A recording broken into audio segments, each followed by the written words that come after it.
progressive realization of a worthy ideal. Anyone that has a goal and they're moving towards it, they're successful. Most people think that you're successful if you have a lot of money. Quite often you have a lot of money if you're successful, but it isn't. I wouldn't say Mother Teresa has a lot of money. Okay. You know, but she's a pretty successful lady.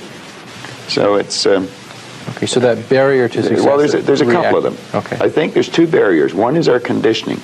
The conditioning that takes place in our subconscious mind from the time we're infants.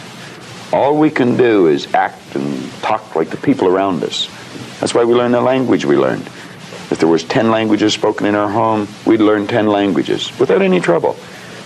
There's usually one, and that's the only one we ever learn. And we grow older and we think, oh, I couldn't learn another language. We could learn 100 if we wanted to. You can do anything. But I think we're conditioned. We have a real strong conditioning, usually with not some very good ideas.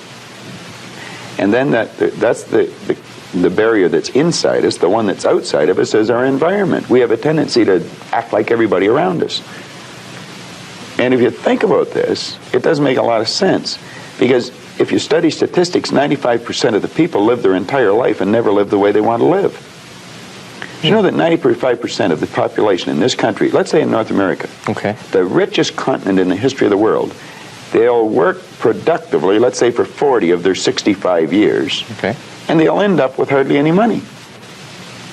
Well, there's got to be something wrong. So there's not much... 5% of the people end up financially comfortable or independent.